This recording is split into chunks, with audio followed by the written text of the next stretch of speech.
Okay yes. ಓಹೋ, ಈ quality expectations ಇರಲಿಲ್ಲ ಫ್ರೆಂಡ್ಸ್. ನಾವಿವತ್ತು ಉದ್ದನೆಯ ಸ್ಮಾರ್ಟ್ಫೋನ್ ರೆಡ್ಮಿ A1 ಇದನ್ನ ಅನ್ಬಾಕ್ಸ್ ಮಾಡಿದ್ವಿ. ಹೊಸ ಸೋಫಾ ತಗೊಂಡಿದೀವಿ. ಇಲ್ಲೇ ಕೂತ್ಕೊಂಡು ಅನ್ಬಾಕ್ಸ್ ಮಾಡೋ ಪ್ಲಾನ್ ಇತ್ತು, ಬಟ್ ಬೇಡ, ನಮ್ ಟೇಬಲ್ ಪ್ರೀತಿ ಕಮ್ಮಿ ಆಗಕ್ಕೆ ನಾವು ಬಿಡಲ್ಲ. ಬಾಕ್ಸ್ ಕೂಡ ವೈಟ್, ನಮ್ ಟೇಬಲ್ ಕೂಡ ವೈಟ್. ನಾನು ಹಾಕೊಂಡಿರೋ ಟಿ ಶರ್ಟ್ ಇದನ್ನೆಲ್ಲ ಓದ್ಬಿಡಿ, ವೈಟ್ ಟಿ ಶರ್ಟ್ ಇದೆ ಅಷ್ಟೇ. ಆಫ್ಟರ್ ಲಾಂಗ್ ಟೈಮ್ ನಾವು ಬಜೆಟ್ ಕ್ಯಾಟಗರಿನಲ್ಲಿ ಸ್ಮಾರ್ಟ್ ಫೋನ್ನ ಅನ್ಬಾಕ್ಸ್ ಮಾಡ್ತಾ ಇದ್ವಿ. ಅದು ರೆಡ್ಮಿ A1. ಇದು ಕೇವಲ 5,300 ರೂಪಾಯಿ ಆಫರ್ ಅಲ್ಲಿ ಸಿಗ್ತಾ ಇದೆ. ಎಸ್, ಇದೊಂದು ಬೆಸ್ಟ್ ಡೀಲ್ ಆಗತ್ತೆ. ವಿಡಿಯೋ ಪೂರ್ತಿ ನೋಡಿ. ಸೊ ಮೊದಲಾಗಿ ಬಾಕ್ಸ್ ನೋಡ್ಕೋಬಹುದು. ಇಂಡಿಯಾಸ್ ನಂಬರ್ 1 ರೆಡ್ಮಿ A1 ಅಂತ ಇದೆ. ಹಿಂದಿನ ಭಾಗ ಕೆಲವೊಂದು ಕೀ ಸ್ಪೆಸಿಫಿಕೇಶನ್ಸ್. ಇಲ್ಲನ ಬ್ರೇಕ್ ಮಾಡೋಣ. ಓಕೆ.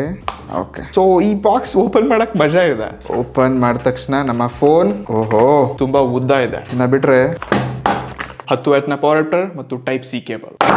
ಇದನ್ನ ಬಿಟ್ರೆ ಬಾಕ್ಸ್ ಒಳಗಡೆ ಏನೂ ಇಲ್ಲ. ಅನ್ಬಾಕ್ಸ್ ಮಾಡಿ ಹೊರಗೆ ಕ್ಯಾಮ್ರಾ ಟೆಸ್ಟ್ ಮಾಡೋ ಸಲುವಾಗಿ ಬಂದಿದ್ದೆ. ನೋಡಕ್ಕೆ ಫೋನ್ ತುಂಬಾ ಅಟ್ರಾಕ್ಟ್ ಇದೆ, ಸ್ಮೆಲ್ ಕೂಡ ಅಷ್ಟೇ ಚೆನ್ನಾಗಿದೆ. ತಿನ್ಬೇಕು ಅನಿಸ್ತಾ ಇದೆ ಫೋನ್.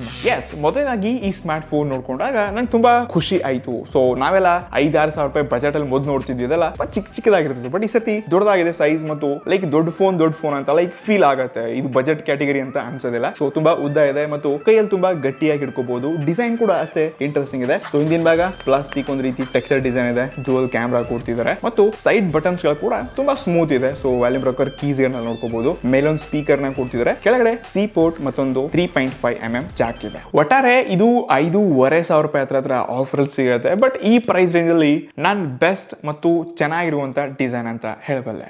ಇನ್ನು ಸೆಕ್ಯೂರಿಟಿಗೆ ಹೋದ್ವಿ ಅಂತಂದ್ರೆ ಇದರಲ್ಲಿ ಜಸ್ಟ್ ನೀವು ಪ್ಯಾಟರ್ನ್ ಮತ್ತು ಪಿನ್ ಇಂದ ಅನ್ಲಾಕ್ ಮಾಡ್ಕೋಬಹುದು. ಇಲ್ಲಿ ಅದು ನಿಮಗೆ ಫಿಂಗರ್ ಪ್ರಿಂಟ್ ಇಲ್ಲ ಮತ್ತು ಫೇಸ್ ID ಕೂಡ ಇಲ್ಲ. ಎಸ್, ಈ ಬಜೆಟ್ ಅಲ್ಲಿ ನಾನು ಆ ಎಕ್ಸ್ಪೆಕ್ಟೇಷನ್ಸ್ ಇಟ್ಕೊಳ್ಳಲ್ಲ ಮತ್ತು ಚೆನ್ನಾಗಿದೆ. ಒಂದು ಲಾಕ್ ಆಪ್ಷನ್ ಇದೆ. ಸೊ ಇನ್ನು ಅಪ್ಗ್ರೇಡ್ ಫಿಂಗರ್ ಪ್ರಿಂಟ್ ಇರ್ತಿತ್ತು ಅಂತ ಅಂದ್ರೆ ಚೆನ್ನಾಗಿರ್ತಿತ್ತು. ಬಟ್ 5,000 ರೂಪಾಯಿ 5,500ಗೆ ಅಕ್ಸೆಪ್ಟ್ ಮಾಡ್ಕೋಬಹುದು. ಇದರಲ್ಲಿ ಡೆಡಿಕೇಟೆಡ್ ಸ್ಲಾಟ್ ಕೊಡ್ತಿದ್ದಾರೆ. 2 ಸಿಮ್ ಕಾರ್ಡ್, 1 ಮೆಮರಿ ಕಾರ್ಡ್ ನ ಹಾಕೋಬಹುದು. ಎಸ್, ಇದು ಕೂಡ ತುಂಬಾ ಯೂಸ್ಫುಲ್. ಈ ಕ್ಯಾಟಗರಿನಲ್ಲಿ ತುಂಬಾ ಅಂಕಲ್ ಆಂಟೀಸ್, ಅಜ್ಜಂದಿರೆ ಯೂಸ್ ಮಾಡ್ತಾರೆ. ಅವ್ರಿಗೂ ಬೇಕು 2 ಸಿಮ್ ಕಾರ್ಡ್ಸ್. ಇನ್ನು ಇದಿರುವಂತಹ ಡಿಸ್ಪ್ಲೇಗೆ ಹೋದಾಗ ಇದು 720p ಒಂದು HD+ ಡಿಸ್ಪ್ಲೇ. ಸೊ ಈ ಬ್ರೈಟ್ನೆಸ್ ಮತ್ತು ಈ ಯೂಸೇಜ್ ಸಿಗುತ್ತೆ ಅಂತ ಅನ್ಕೊಂಡಿಲ್ಲ. ಟ್ರಸ್ಟ್ ಮೀ, ತುಂಬಾ ಒಳ್ಳೆ ಎಕ್ಸ್ಪೀರಿಯನ್ಸ್ ಇದೆ. ನಾನು ತುಂಬಾ ಚೆನ್ನಾಗಿದೆ, ಸಖತ್ತಾಗಿದೆ ಅಂತ ಹೇಳ್ತಲ್ಲ, ಬಟ್ ಇರುವಂತ ಬ್ರೈಟ್ನೆಸ್ ಔಟ್ಡೋರ್ ಮತ್ತು ವಿಡಿಯೋಸ್ ನೋಡ್ಬೇಕಾದ್ರೆ ಚೆನ್ನಾಗಿದೆ. 6.5 ಇಂಚಸ್ ಇರುವಂತ ವಾಟರ್ ಡ್ರಾಪ್ ನಾಚ್ ಇದೆ ಮತ್ತು ಬೆಸಲ್ಸ್ ಎಲ್ಲ ನಾವು ಜಾಸ್ತಿ ಎಕ್ಸ್ಪೆಕ್ಟ್ ಇಡಲ್ಲ ಗುರು. ಸೊ ಈ ಪ್ರೈಸ್ ರೇಂಜ್ ಅಲ್ಲಿ ಇದನ್ನ ಮ್ಯಾನೇಜ್ ಮಾಡ್ಕೊಳ್ಳೇಬೇಕು. ಓವರ್ ಆಲ್ ಡಿಸ್ಪ್ಲೇ ಕ್ವಾಲಿಟಿ ಚೆನ್ನಾಗಿದೆ. ಇನ್ನು ಸ್ಪೀಕರ್ ಕ್ವಾಲಿಟಿ ತೋರಿಸಿ ನಿಮ್ಗೆ ಒಂದ್ಸರ್ತಿ. ಫುಲ್ ವ್ಯಾಲ್ಯೂಮ್ ಇದೆ, ಮೇಲೆ ಒಂದೇ ಸ್ಪೀಕರ್ ಇದೆ.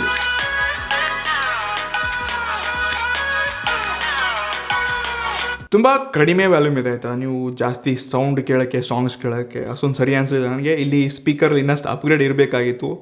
ಇದು ಮ್ಯಾಟ್ರ್ ಆಗುತ್ತೆ ದೊಡ್ಡವ್ರಿಗೆ. ನನ್ನ ಪ್ರಕಾರ ಶೋಮಿ ಇದನ್ನ ಡೆಡಿಕೇಟೆಡ್ ಆಗಿ ಸೀನಿಯರ್ ಸಿಟಿಜನ್, ಅಂದರೆ ದೊಡ್ಡವ್ರು ಇರ್ತಾರೆ ನೋಡಿ, ಅಂಥವ್ರಿಗೆ, ಅಂಕಲ್ ಆಂಟೀಸ್ಗೆಲ್ಲ ಈ ಫೋನ್ ತುಂಬ ಜನರು ಕೊಂಡಿಸ್ಕೊಡ್ಬೋದು ಅಥವಾ ನೀವು ಗಿಫ್ಟ್ ಮಾಡಿರಿ ನಿಮ್ಮ ಅಪ್ಪ ಅಮ್ಮಂದ್ರಿಗೆಲ್ಲ. ಸೊ ಇಂಥ ಫೋನ್ಸ್ಗಳು ಡೆಡಿಕೇಟೆಡ್ಲಿ ಇಷ್ಟ ಆಗತ್ತೆ. ಲೈಟ್ ವೇಟ್ ಮತ್ತು ಲೈಕ್ ನಾವು ಹೆವಿ ಇನ್ವೆಸ್ಟ್ಮೆಂಟ್ ಕೂಡ ಮಾಡಲ್ಲ. ಸೊ ಇದು ಮ್ಯಾಟರ್ ಆಗುತ್ತೆ. ಸೊ ಇಲ್ಲಿ ಅವ್ರ ಎಕ್ಸ್ಪೆಕ್ಟೇಷನ್ಸ್ಗಳು ಜಾಸ್ತಿ ಬ್ಯಾಟ್ರಿನಲ್ಲಿರುತ್ತೆ. ಸೊ ಇದರಲ್ಲಿ ಕೂಡ 5,000 mAh ಬ್ಯಾಟ್ರಿ ಇದೆ ಮತ್ತು 10 ವ್ಯಾಟ್ನ ಪವರ್ ಅಡಾಪ್ಟರ್. ಸೊ ಇವಾಗ ನಮ್ಮ ಅಮ್ಮನೇ ಎಷ್ಟೋ ವೀಡಿಯೋಸ್ಗಳು ನೋಡ್ತಾಳೆ ಯೂಟ್ಯೂಬಲ್ಲಿ. ಇವಾಗ ಅವಳ ಯೂಸೇಜ್ ಸ್ವಲ್ಪ ಹೆವಿ ಆಗ್ತಾ ಇದೆ. ಸೊ ಇದು ಮ್ಯಾಟರ್ ಆಗುತ್ತೆ. ಬಟ್ ಕೆಲವೊಂದು ಜನ ಬಜೆಟಲ್ಲಿ ನೋಡ್ತಿದ್ದಾರೆ, just hi hello first time ಅವರು ಸ್ಮಾರ್ಟ್ ಫೋನ್ಸ್ ಸ್ವಿಚ್ ಆಗ್ತಿರ್ತಾರೆ. ಅಂಥವ್ರಿಗೆಲ್ಲ 1 ಟೈಮ್ ಚಾರ್ಜ್ ಮಾಡಿದ್ರೆ ಆರಾಮಾಗಿ 2 ದಿವಸ ಅವ್ರು ಯೂಸ್ ಮಾಡ್ಬೋದು. ಬೆಳಿಗ್ಗೆ ಒಂದು ಗುಡ್ ಮಾರ್ನಿಂಗ್ ಶುಭ ಮುಂಜಾನೆ ಅಂತ ಹಾಕಿದ್ರೆ, ರಾತ್ರಿ ಮಲ್ಕೋಬೇಕಾದ್ರೆ ಶುಭ ರಾತ್ರಿ ಅಂತ ಸ್ಟೇಟಸ್ ಹಾಕ್ಬಿಟ್ಟು ನೋಡ್ಬಿಡ್ತಾರಷ್ಟೇ. ಸೊ ಇಂಥ ಯೂಸೇಜ್ಗೆ ಇದು 2 ದಿವಸ ಗ್ಯಾರಂಟಿ ಪ್ಯಾಕಪ್ ಸಿಗುತ್ತೆ. ಬಟ್ ಇಲ್ಲಿ ಪವರ್ ಅಡಾಪ್ಟರ್ 18 ವ್ಯಾಟ್ ಕೊಡ್ಬೇಕಾಗಿತ್ತು ಅನ್ಕೋತೀನಿ. ಎಕ್ಸ್ಪೆಕ್ಟೇಷನ್ಸ್ ಗಳು ಇರತ್ತೆ ಬಜೆಟ್ ಅಲ್ಲಿ. ಬಟ್ ಇದರಲ್ಲಿ 10 ವ್ಯಾಟ್ ನ ಪವರ್ ಅಡಾಪ್ಟರ್ ಕೊಡ್ತಿದ್ದಾರೆ. ಪ್ಯೂರ್ ಸ್ಟಾಕ್ OS ಇರೋದ್ರಿಂದ ನಿಮ್ಗೆ ಇಲ್ಲಿ ಒಂದು ಒಳ್ಳೆ ಬ್ಯಾಟ್ರಿ ಲೈಫ್ ಸಿಗೋದು ಗ್ಯಾರಂಟಿ. ಇದು ಕ್ಯಾಮ್ರಾ ಟೆಸ್ಟ್ಗೆ ನಾವು ಹೊರಗಡೆ ಸುತ್ತಾಡಕ್ ಬಂದಿದ್ವಿ. ನೇಚರಲ್ಲಿ ಕೆಲವೊಂದು ಫೋಟೋಸ್ಗಳನ್ನ ತೆಗಿತಿದ್ದೀನಿ. ಇದರಲ್ಲಿ 8 ಮೆಗಾಪಿಕ್ಸೆಲ್ನ ಡ್ಯುಯಲ್ ರಿಯರ್ ಕ್ಯಾಮ್ರಾ ಇದೆ. ಸೊ ಇಲ್ಲಿ ನಾನು ಫೋಟೋ ತೆಗಿತಾ ಇದ್ದೀನಿ, ನೀವು ನೋಡ್ಕೋಬಹುದು. ಸ್ಕ್ರೀನ್ ಮೇಲೆ ತುಂಬಾ ಫೋಟೋಸ್ಗಳನ್ನ ತೆಗೆದಿದ್ದೀನಿ. ಒಂದು ಇಲ್ಲಿರುವಂಥ ಕಲರ್ ಕರೆಕ್ಷನ್ ಸ್ವಲ್ಪ ಓವರ್ ಬೂಸ್ಟ್ ಅಂತ ಅನಿಸುತ್ತೆ ಕೆಲವೊಂದು ಟೈಮ್. ಬಟ್ ಕೆಲವೊಂದು ಟೈಮ್ ತುಂಬ ನ್ಯಾಚುರಲ್ ಆಗಿರುವಂಥ ಫೋಟೋಸ್ಗಳನ್ನ ಕೊಡುತ್ತೆ. ಒಟ್ಟಾರೆ ಇಮೇಜ್ ಪ್ರೊಸೆಸಿಂಗ್ ಇದರಲ್ಲಿ ಸಖತ್ತಾಗಿದೆ. ಡಿಫ್ರೆಂಟ್ ಕಂಡೀಷನ್ಸಲ್ಲಿ ಫೋಟೋಸ್ಗಳನ್ನ ತೆಗೆದಾಗ ನನಗೆ ಖುಷಿ ಆಯಿತು. ಇನ್ನು ಎಷ್ಟೋ ನಾನು ಬೇರೆ 10-12 ಸಾವಿರ ರೂಪಾಯಿ ಫೋನ್ ಅಂತ ಸೆಲ್ಫಿ ಕ್ಯಾಮ್ರಾ ಕೂಡ ನೋಡ್ಕೊಂಡಿದ್ದೀನಿ.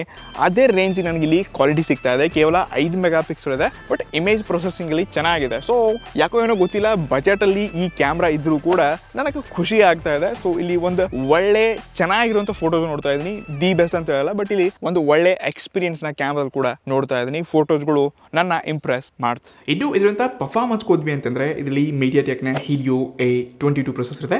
ಎಸ್, ಈ ಪ್ರೈಸ್ ರೇಂಜಲ್ಲಿ ಇದೊಂದು ಬೆಸ್ಟ್ ಪ್ರೊಸೆಸರ್ ಅಂತ ಹೇಳ್ಬೋದು. ನಾನು ಕೆಲವೊಂದು ಟೈಮ್ ಹೀಲಿಯೋ A22 12,000 ಫೋನ್ ಕೂಡ ನೋಡ್ಕೊಂಡಿದ್ದೀನಿ.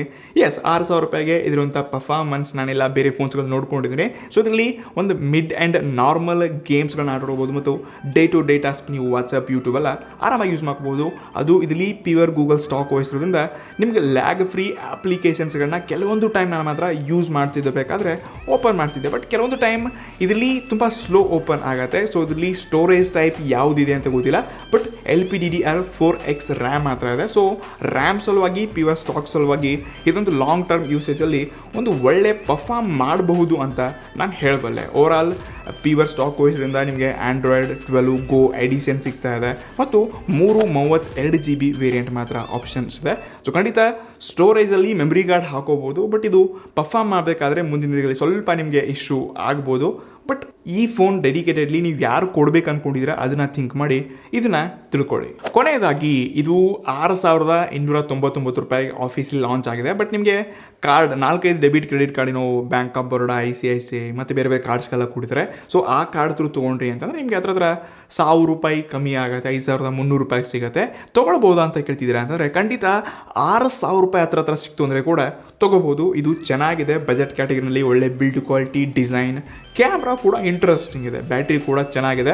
ಪ್ಯೂರ್ ಸ್ಟಾಕ್ ವಹಿಸೋದ್ರಿಂದ ಲಾಂಗ್ ಟರ್ಮ್ ಅಪ್ಡೇಟ್ಸೊಂದಿಗೆ ಒಂದು ಲಾಂಗ್ ಟೈಮ್ ನಾವು ಒಳ್ಳೆ ರೀತಿ ಈ ಫೋನನ್ನು ಸೇಫಾಗಿ ಯೂಸ್ ಮಾಡ್ಕೋಬೋದು. ಎಸ್, ಇದನ್ನು ನೀವು ಕೊಂಡ್ಕೋಬೋದು. ಬಾಕಿ ನಿಮ್ಗೆ ಏನು ಅನಿಸುತ್ತೆ ಅಥವಾ ಇದಕ್ಕಿಂತ ಬೆಸ್ಟ್ ಫೋನ್ ಇನ್ನೊಂದು ಯಾವುದಾದ್ರು ಇದೆಯಪ್ಪ ಅಂತಂದರೆ ಈ ಕೆಳಗಡೆ ಕಮೆಂಟ್ಸಲ್ಲಿ ತಿಳಿಸ್ಕೊಡ್ಬೋದು. ಸಿಗೋಣಂತೆ ಮುಂದಿನ ಅಲ್ಲಿ guys, see you next one. ನಮಸ್ಕಾರ.